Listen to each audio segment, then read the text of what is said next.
वंचित बहुजन आघाडी अकोला जिल्ह्याच्या वतीने आम्ही जाहीर आवाहन करतो की आतापर्यंत ज्या शेतकऱ्यांनी कापसाचे एक बोंड सुद्धा विकले नाही आणि ज्या शेतकऱ्यांचा काही प्रमाणात कापूस बाकी आहे, अशा शेतकऱ्यांनी सतत 2 दिवसापासून कापूस विक्री दरात जी घसरण सुरू आहे ती आणखी किती खाली येईल याचे मोजमाप आता स्वतः शेतकऱ्यांनी ठरवायची वेळ आली आहे. कापूस पिकावर बोंडअळीमुळे कापसाची व सरकीची खराब झालेली गुणवत्ता, यामुळे ढेप सुद्धा जनावरांच्या आरोग्यासाठी अपायकारक ठरू शकते. त्यामुळे जनावरांवर औषधोपचार सुद्धा करावा लागू शकेल. या कारणांमुळे ढेपीच्या खरेदीवर सुद्धा परिणाम होऊन किमती खाली येऊ शकतात. याचा थेट परिणाम कापसाच्या किमतीवर होऊ शकतो. म्हणून जिल्ह्यातील कापूस उत्पादक शेतकऱ्यांनी कापसाच्या विक्री संदर्भात आपला निर्णय जो काही घ्यायचा आहे तो घ्यावा.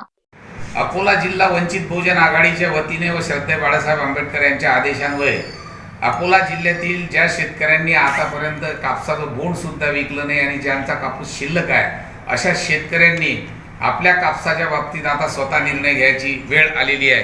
कारण की जिल्ह्यात आलेली बोंडअळी आणि त्याच्यामुळे झालेली कापसाची प्रतवारी आणि सरकीची प्रतवारी खराब झाली आहे. सरकीच्या प्रतवारीमुळे ढेपेवर सुद्धा परिणाम झाला आणि या ढेपेच्या प्रतवारीतून आज जनावरंसुद्धा आजारी पडत आहेत आणि त्यामुळे कापसाच्या किमतीवर सुद्धा ढेप खरेदी झाली नाही तर परिणाम होऊ शकतो. म्हणून सतत 2 दिवसापासून कापसाचे जे भाव पडलेले आहेत त्यासाठी शेतकऱ्यांनी आता स्वतः कापूस विकायचा की नाही विकायचा हा निर्णय घ्यायची वेळ आलेली आहे.